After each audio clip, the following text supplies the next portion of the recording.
Welcome back to Wellness Wave Radio. Thanks for tuning in this morning to ride the wave with us. Each week our goal is to give you at least one suggestion that will make your life a little better. My name is Phil George. I'm a clinical biochemist, certified personal trainer, and health coach. Please remember, everything we discuss on the show is for informational purposes only and should not be taken as medical advice. Always seek the guidance of your medical professional. Do we have a show for you today? I'm here with one of my favorite people, Dr. Donna Bartlett. Donna, welcome to Wellness Wave Radio. Thank you, Phil. Always a pleasure to be here. Thank you so much. So you're on the radio show, obviously, and we've done a lot of talking. Yes. It's funny, I mentioned, and somebody else said even with the radio, a lot of times our conversation before the show is actually really good. So I was thinking, because even at the radio station now we're able to record it and maybe record it ahead of time. Because the producer said, he said, you know what, a lot of people want to see the inside stuff, what goes behind, it goes on behind the scenes. Yeah. So we had a great conversation about a lot of stuff. So hopefully we can translate that into this. So I guess the first thing is, why don't you tell us a little bit about yourself? Yeah, thank you so much. So I'm a board-certified geriatric pharmacist, and I'm a professor at Mass College of Pharmacy and Health Sciences. I'm also the author of MedStrong, Shed Your Meds for a Better, Healthier You, and the MedStrong Workbook. So I specialize in geriatrics and pharmacy, and I just love to help people understand their medications, take only what's necessary, and make certain that the medicines that they're taking are safe, not causing any harm, and are benefiting them.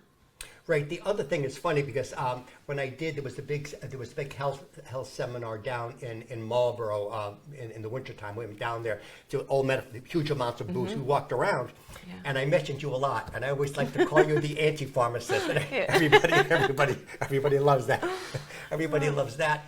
Because again, a lot of people, they don't necessarily, they're confused. I like the term polypharmacy. In fact, I mentioned to Don, I'm not going to read it, but there was actually a study that came out saying what Donna's been preaching for years. And I said, I've heard that before. And what it was is basically it's polypharmacy, which means that there's so many different medications. Now, what's the average 60-year-old taking now for medications? You remember? It's about 40% of 60-year-olds take 5 or more medications. 60 years and older take 5 or more medications. So it's significant, and that 5 or more medications is what polypharmacy is according to medical literature. And it's not just medications as in prescription. It's anything people take over the counter, supplements, herbals, anything anyone takes is counted towards that number. So if you're thinking about 5, think about everything that you're taking. Right. The other thing I'm finding out too, I'm sure you know more about this than I do, but also a lot of children now are winding up on drugs for various reasons. Well, the other big elephant in the room is the Ozempic stuff. So you're taking that and other stuff. So I mean, you're putting that all together. The other thing we talked about before the show, which I think is kind of relevant, is as I mentioned, I had a direct primary care doctor on the show, and she was saying she has between 2,000 and 3,000 clients. Sure. And she's saying you get about 12 to 15 minutes at the most to do it. And what you had mentioned before is what I found out is in terms of doctors only have so many courses they have to take. They've had the average one course in nutrition. And you're saying depending on their specialty, they could, maybe have some courses in terms of the pharmacology. And so if they're a dermatologist, they're not going to necessarily be dealing with stuff to do with other types of specialties. Right. So they may know a lot about dermatology, but they may not know how those two things interact. Right. But that's kind of your wheelhouse. Right. So the general medicine, of course, for providers, they do, of course, know like the general medicines, but to really specialize, once they get into specialties, they have their list of drugs that they're really good with. But like you're saying, a specialist might not know what someone else is necessarily prescribing to the level that they know the drugs in their specialty. So a cardiologist versus a dermatologist, like you're saying, there could be some levels of what one knows over the other in regards to those medicines. What we're talking about is how important it is to have a medicine review. And many people want to say, well, my doctor reviews my medicines. But to have a true medication review, it takes time. It's more than just 12 or 15 minutes. When I do medication reviews with my clients, it's a full hour that I'm taking, and I already have their medications ahead of time, which I've spent time with reviewing.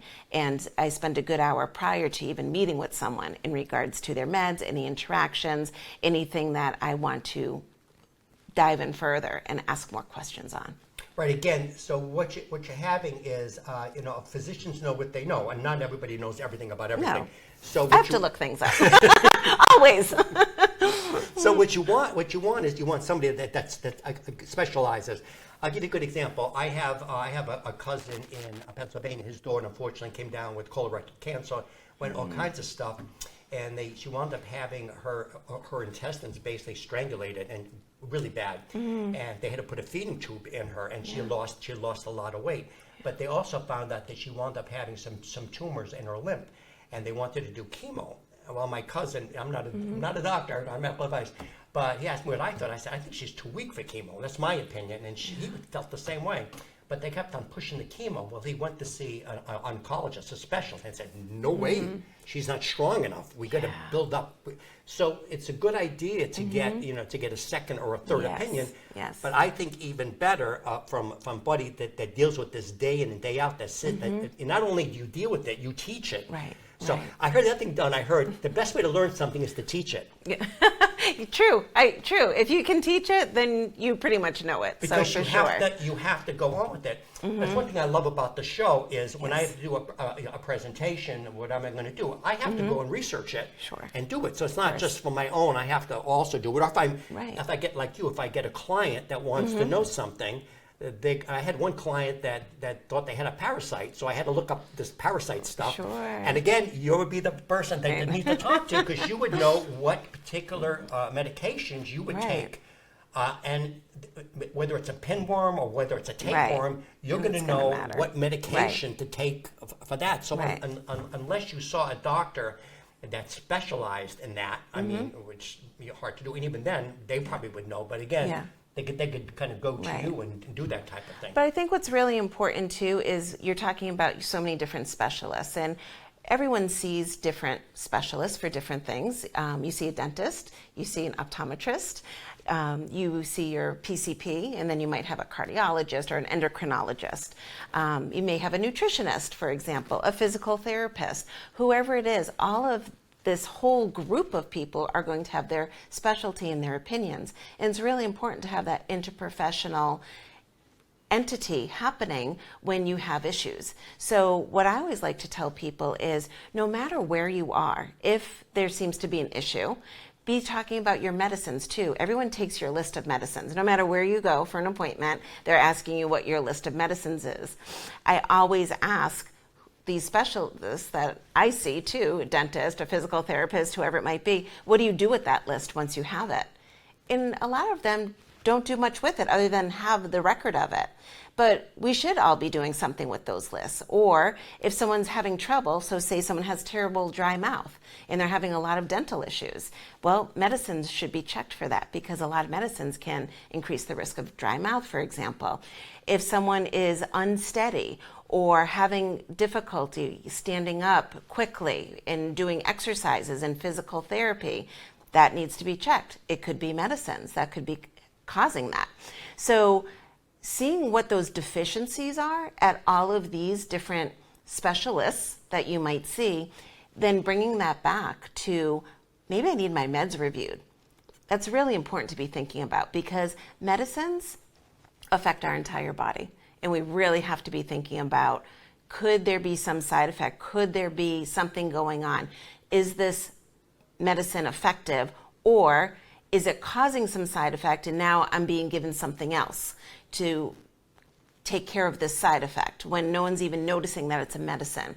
And that medicine could be shifted to something else where you still get the treatment you need, but you don't necessarily have those side effects that are bothering you, so that you have to have more medicines.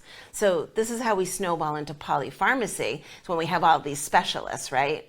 And you go and you know, I think you need this, I think you need this, I think you need this, but no one's talking. No one's coming to a single entity and saying, can we have a review of all of these medicines? And I think that's where what I do in being geriatric specialists is being able to look at those medicines that everyone is contributing to.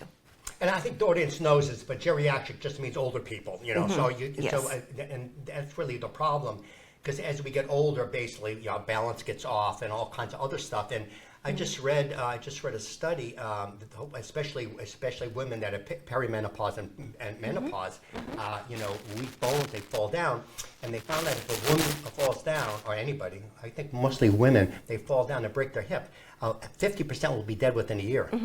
So you're going to be really, really careful. Your balance is really really important. So I know one of the things that you talk about in your book, and I think that you're passionate about, is what's the problem with polypharmacy? What kind of problems can it cause, especially to older people? Sure. So one thing you said is balance, and I really want to bring up another point with balance, because that is an issue with polypharmacy. People don't realize that medicine's side effects are actually additive too. So if one is going to make you a little bit dizzy or fatigued or weak, that could eventually cause imbalance because you're not moving as much. And if you're not moving as much, you're not exercising as much. And if you're not exercising as much, you could be losing your balance. So balance can be retrained, and I think a lot of people are surprised about that information. One of the things that I've seen come up with many of the med reviews I've done is I've heard older people say to me, I don't feel comfortable walking outside any longer because I don't feel balanced and I'm too nervous to fall. So they've decreased the amount that they're walking because of that. I always say, let's look at your meds and see if there's some issue there that's causing some dizziness. So that is one thing. So a lot of side effects can happen with our medications, whether it's dizziness, lightheadedness, somebody might faint, other people might have like constipation or dry mouth, increased heart rate, slow heart rate. So many things can happen with our medications, incontinence, and we just keep adding meds on to all of these things. But polypharmacy itself, which is in medical literature 5 or more medications, it can cause all of these deficiencies, if you will. So increased risk of falls. Why would somebody fall? Because they're on more medications. Well, their reaction time might be a little bit more off. They might have become a little bit more weak over time because they're not moving as much because they're fatigued from their medicines. So it's not always the one thing. It could be a snowball effect. Traffic accidents happen because of polypharmacy. Hospitalizations and rehospitalizations happen because of polypharmacy. So there's so much that's going on with our older adults, and when I'm at my hospital site, I do see so many medicines that folks are on, and we start going through and saying it could be, you know, these medicines that are causing this hospitalization. So another great question for someone to ask if they are hospitalized, could any of my medicines have caused me to be hospitalized, have caused this problem for me to be here? And those are great questions to ask. So when we're thinking about being proactive, because we are proactive when we take medicine, right? You're lowering blood pressure because you don't want a heart attack. You don't want to have a stroke. So you're being preventative by taking medicines. But after some time, your body changes, and the way that medicines work in your body is going to change too. So there could be a time when we either need to change medicines or reduce medicines, or maybe you've become healthier, right? Maybe you've seen a trainer. Maybe after retirement, you started eating better and not sitting in a car, driving around to accounts or driving through drive-throughs because you were so hungry you need something to eat and you don't have access to necessarily the best healthy food. So you're going through some quick drive-through to get some fast food. Maybe you're not doing that anymore in your retirement and you've become healthier. You're walking more, you're doing more, and all these medicines you were taking while you were working might not be all the medicines you need now because you're doing better. So I don't want everyone to think that, oh, you're older, you're just going to be on more meds. That is such a misconception. You can be taking less meds as you age. You don't have to have a whole table full of medications because you're older. And I want people to really understand that we need to be challenging and rethinking our meds. And is this what I still need now? Right. The other thing is now, especially with the way health insurance works, there's co-pays for these things. Mm-hmm. So if, with my expression I like is you have to be the CEO of your own health. Okay. Yes. So you have to take control. Again, doctors, God bless doctors, they're going for the best reason, but they are so busy right now. They have they have to get you in, they have to get you out. They may not do a complete review on that. So hopefully you care about your health, but if it's simply a financial, it's going to save you. It's going to save you a ton of money because you're not paying that. You're not paying that over and over again. Exactly. The other thing that caught my attention that you said was, again, you're taking the meds. You're a little bit wobbly. You're afraid to go out and walk. You stop. You become immobile. Now, one thing I talk about a lot on the show is something called sarcopenia, wasting away in the muscles. So the old adage, sitting is the new smoking. So the longer you sit, you're going to start going downhill. So you're still on that med and you're not exercising, you're not doing anything. Not to mention the quality of your life. Right. The other thing is they find out is in terms of one of the things, one of the key things is also community. And as people get older, we lose a lot of friends. We're not going to work. We're not going here. And they're finding out and being isolated is like smoking 1 or 2 packs of cigarettes a day. Because we're pack animals, we're really smart monkeys. 99% of our DNA is the same as a chimpanzee. We feel safe in groups. It's basically evolutionarily. Yeah. So that's what it is. So you're not going out. So that's hurting you because you're not going out community. Exactly. You're not walking around. You're going to get basically sarcopenia, wasting away the muscles, and also cardiac waste. You're not getting the respirations. Right. So by staying on these drugs, possibly unnecessarily, that could be one of the big issues. Yeah. So I think, and this brings me to a great point that I wanted to bring up today, is thinking about the 4 M's of age-friendly healthcare. When was the last time, if anyone in our audience has been asked, what matters to you most at a doctor's office, at a pharmacy, no matter where you are healthcare-wise? And I ask this when I'm talking to folks in the community, and a lot of people say that I've never been asked that in my healthcare entities. So thinking about that, what matters most is really important. Does it matter that you're moving? Does it matter that you have time with your family? Does it matter that you go away every summer to a beach somewhere, if that's important to you? So what's important to you is a first and foremost question that you should be looking at as an individual, and that healthcare should be looking at. And then as we go through that, are medications stopping you from doing that? Or how can medications help you to make that happen? The next thing that we want to be talking about, so what matters most, then medications, and then mentation or someone's cognition. People get brain fog, senior moments, they love to call it too. It could be medicines. A lot of folks don't realize that the medicines that they take could be contributing to confusion, to cognition issues, and it's not just automatically dementia or Alzheimer's. So switching around medicines or stopping some medications, which of course you'd want to be talking with your healthcare providers, some things we need to maybe taper slowly over time, but they can cause cognition issues. So thinking about that and thinking about, like you're saying too, is someone now isolated? Are they not exercising as much? Those are all other things too that cause cognition issues in older adults. So if we can get someone off of a medicine that is not allowing them to do all of these things that is keeping them healthy, then that counts too. So now we're looking at what matters most, the medications and mentation, someone's cognition. The last thing that they look at in the 4 M's is someone's mobility. So where are you at and where do you want to be and how can we get you there, kind of thing. If you say you've fallen and broke a hip, for example, well, let's rehab, but let's get you back to baseline. Let's keep working with you so that you can return to baseline so you can do all of these things. And how are we going to do that in place of these 4 M's, all of these medicines together? People take medicines for pain after, being hurt or whatever. I've heard so many people and have had people call me and say, I've been caring for my mom or my dad, and they just don't seem as keen as they were before the fall. And I'll ask what they're taking. Well, they're still on pain med. Are they in pain? Oh, no, I don't know.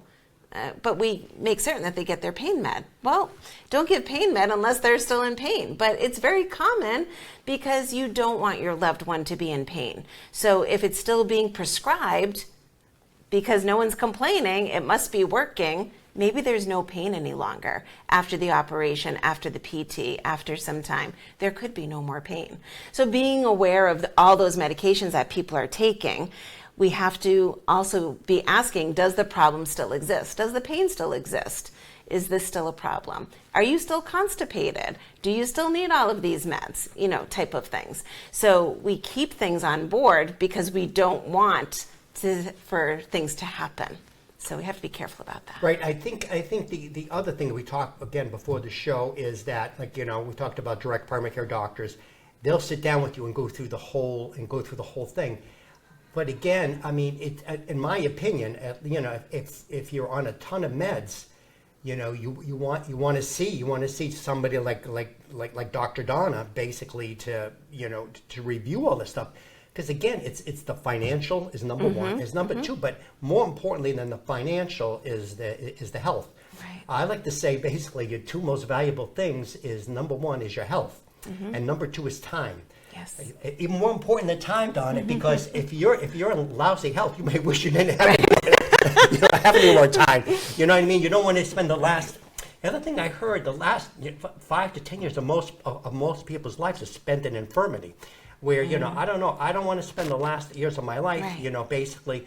So again, you have to be proactive as opposed to reactive. Absolutely. So you want to wait. You don't want to wait. You want to review. You want to review right. all your medications ahead of time. Right. Again, with the specialist. Yeah. So Phil, I'm so glad you brought that up because there's two things to look at when we age, and no matter where we are in our lifetime, is our lifespan and our health span. And I think that that's really important that people understand the difference between the two. So lifespan is literally the number of years that you're living. So in how do your medicines affect that, for example, is what I'm looking at. So someone's lifespan is, all right, I want to live to be 100. How am I going to get there? Okay. How do you want to live that? Do you want to live it healthy? Or like you're saying, the last 5 or 10 years in a decline. So if you can take charge now with what you're doing, with having a medication review, reviewing and getting rid of any unnecessary or inappropriate meds, and having that part of your continuity of care, because what's good for you today might not be the same that's good for you in a year, 5 years, 10 years from now, because our body changes. The way that we absorb medicines, the way that they're distributed, the metabolism of them and the elimination of them changes. I always love to give the example of a pediatric patient, a newborn to a 20-year-old. You're not going to give a newborn or a 20-year-old the same medicine or the same dose of a medicine. Why are we doing that with our 65 and 85 and 95-year-olds, that we're giving them and continuing these medicines for 20, 30 years?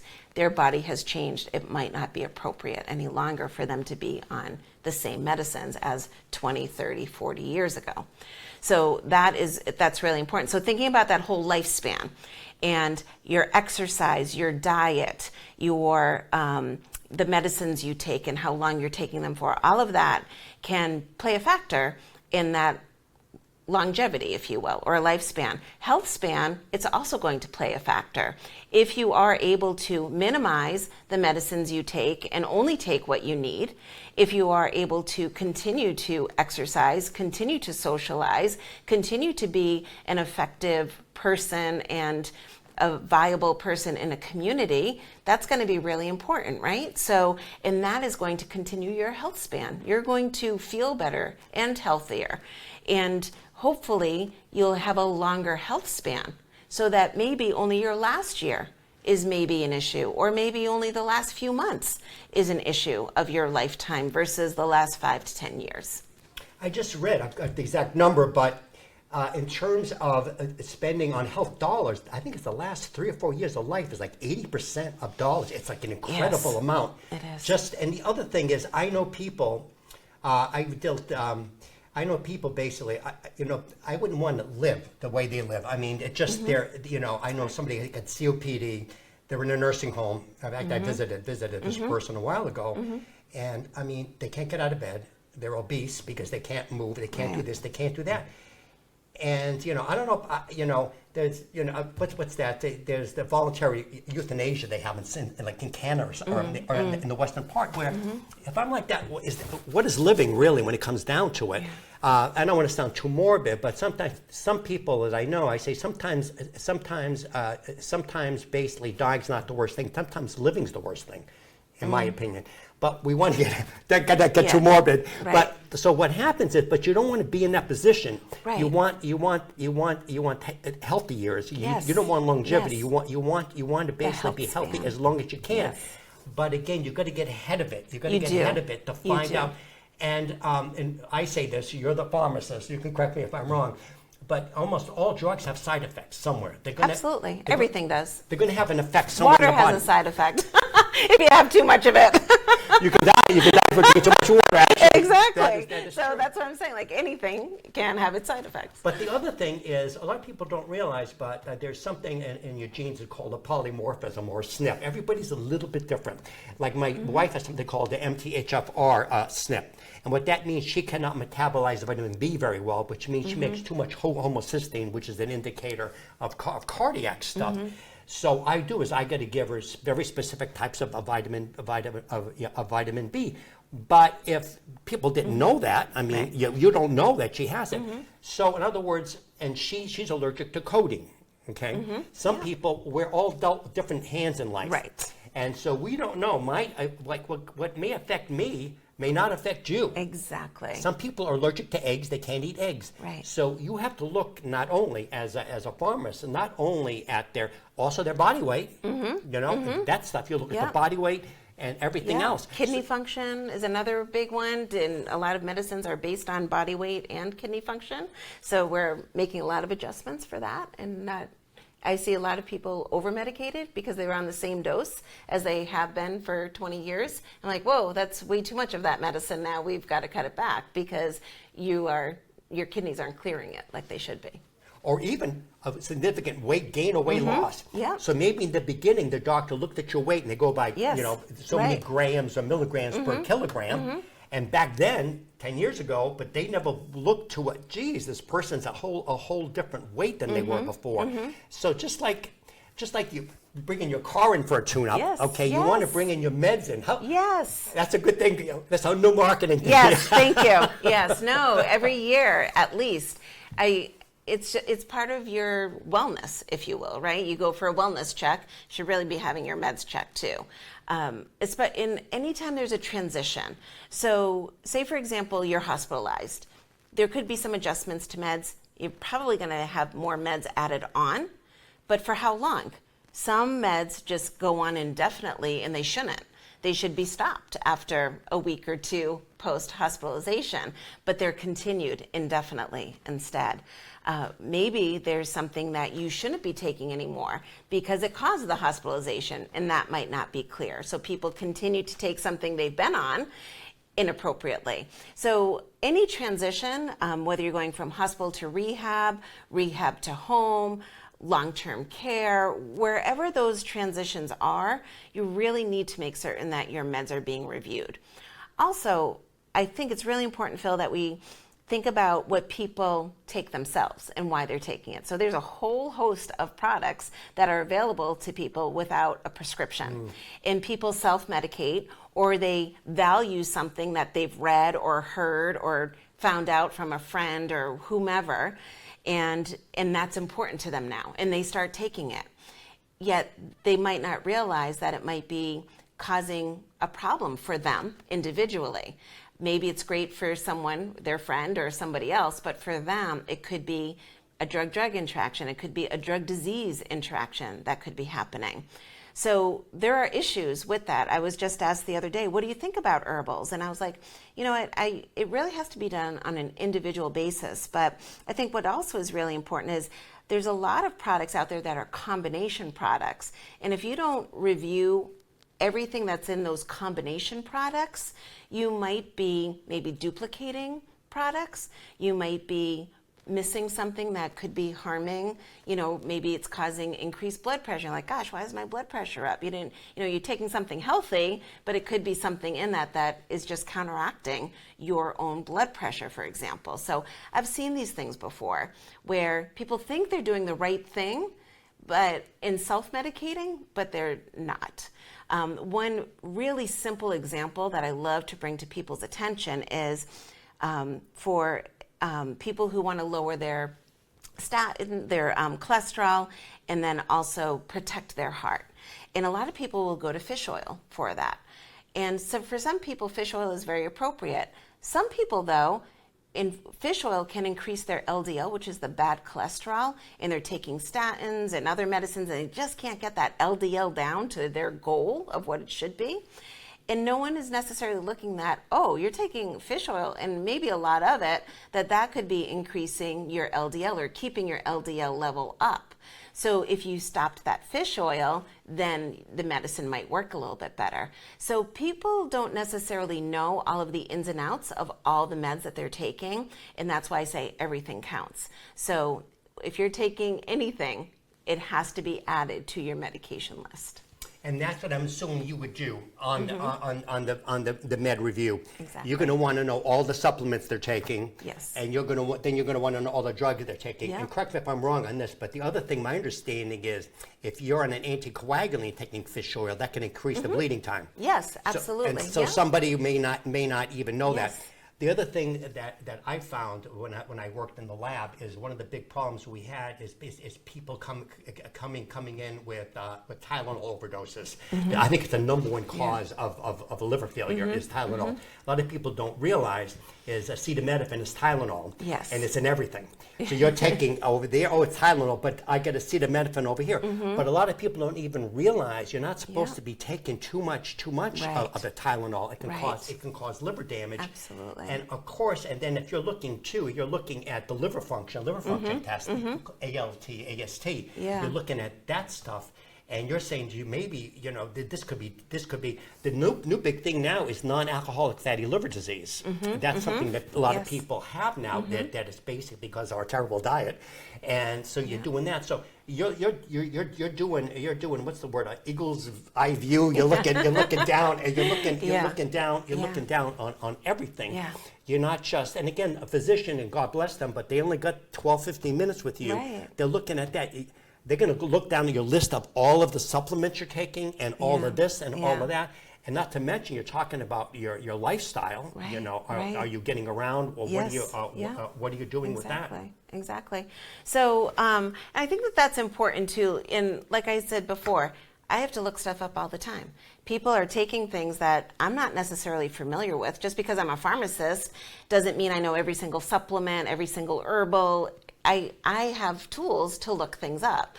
So it's important to also look things up to make certain that someone is checking all of these interactions and is it affecting you? Are you having this issue or not? So I just think it's really important that people do take the time to understand that it's fine, like I value this particular product I'm taking, but make certain that it really is appropriate and have it checked out. Right, and I think the other thing, my mother-in-law lived with us when she was alive, and I'm kind of geeky, so I get all kinds of things on my phone about the latest medical stuff, and I'm sure you do too. And we had a what's called the concierge doctor for her, so we could go back and forth. And she had something, and she called my wife and gave her a prescription. I think 2 minutes later, I got a beep on my phone that the FDA pulled it from the market for some reason. Right. Again, the doctor may not. The doctor's working. He or she is seeing patients over and over again. I'm crazy. First thing in the morning, I'm looking at all the new studies, Right. everything's coming on. I get beeps Yep. to my phone. Yep. This, and this. This is the latest thing we just found out. In Right. fact, I printed up. I showed Dr. Donna. A new study came out, which Yep. Dr. Donna's been preaching forever, is the polypharmacy causing people returning to hospitals. What you've been Right, saying right. on my show and other shows Yes, for years. yes. And this is what's happened. So, you know, this is what Donna does. Yes. This is that you live and breathe and stuff. I do. So, you know, a doctor, they're juggling all these balls in the air and everything else. Yeah. And again, God bless them, but it's very, very hard to know all of these things at once. Absolutely. So that's why I think you need to have your meds reviewed. Mm-hmm. Absolutely, 100%, and to keep up with it too. And that I just can't say enough. So again, some people will say, "Well, I asked my doctor and it didn't go anywhere." Sometimes you have to keep asking. Every visit should be a time to talk about either one medicine or a few medicines and just make certain, is this still appropriate for my needs? Could I be having any side effects from them, type thing? I think it's really important that people think about what they're treating themselves. So they're getting something over the counter, whether it be a supplement or some product to treat something. What are you treating, or what are you trying to prevent? And is it a side effect that you're actually treating? It could be. So thinking about that instead of, do you know what all the side effects of all your medicines are? Probably not. And being asked, do you have any side effects to your medicines? Because I know I've been asked that at various doctor offices, and I often think, how would the general person know whether or not they're having side effects to a particular medicine? So I think what a really important question is, am I treating a side effect by taking this particular medicine or over-the-counter product or some supplement or something? So for example, people take proton pump inhibitors, example omeprazole or Prilosec, for stomach acid issues, and they take it for a very long period of time. It's only supposed to be used for about 8 weeks tops, but people are on it for years and years and years. So a year later, after being on omeprazole or more, someone might start having leg cramps. And leg cramps can be due to low magnesium. So they find out, why am I having leg cramps? I should take magnesium for my leg cramps. So, they can do this all on their own, right? They can look things up and, figure this out online. And so they go to the pharmacy and they now get magnesium. And so now they're on omeprazole and magnesium, not realizing that the omeprazole has depleted their B12 or their magnesium, and also depletes B12, but depleted their magnesium, so now they need magnesium in order to prevent leg cramps. So often people are treating themselves, and they're doing their own polypharmacy without even realizing it. So it really is important to understand, was that omeprazole still necessary in the first place? Can we get off of that? You have to do it slowly so you don't get acid rebound, but could you take care of that? You can actually treat issues by deprescribing. I think that that's really important, that people know that deprescribing is a treatment in itself. It doesn't need to be scary. It can be a treatment. So deprescribing is the reducing of a medication, the stopping of a medication, or switching to a safer alternative that's not causing certain side effects. So deprescribing is a wonderful tool that can be used, but people are very fearful of it, whether it's prescribers or patients, very fearful of, you can't take that away from me. I've been taking that for years. It's not that medicine, but it really could be that medicine. And what can we do in order to make you feel better through deprescribing? Okay, we're coming up to the end of the show. So how do they reach you? Yes, so I do have a website. It is wellhoodconsulting.com, and you can find me there.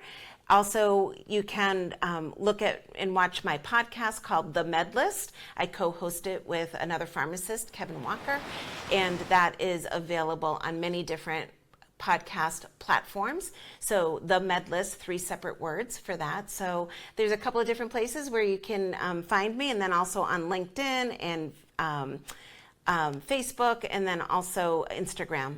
I'm available. And she's right in Worcester, and And I've known clients that actually have seen her, so Yes. she'll get to Yes. see, you can actually get to meet her. If you forget all that stuff, just email me, philgeorge@charter.net. I'm easy. I'll shoot it right over to Dawn. I can't recommend Dawn highly enough. I've known her for a long time, and and she's great. Thanks for tuning in, guys. so Thanks for much. coming on the show, Donna. Thank you so Okay, much, Phil. okay, bye. Appreciate it. One of the most common questions I'm asked as a biochemist and health coach is, what are the best supplements to take? Choosing supplements is a tricky business. Many companies have poor quality control and questionable ingredients. In the past, I had to send clients to several different websites. I am now able to offer one-stop shopping for all the quality brands I recommend, with no shipping cost and a lower price in most cases. Just email me, philgeorge@charter.net, for a free consult.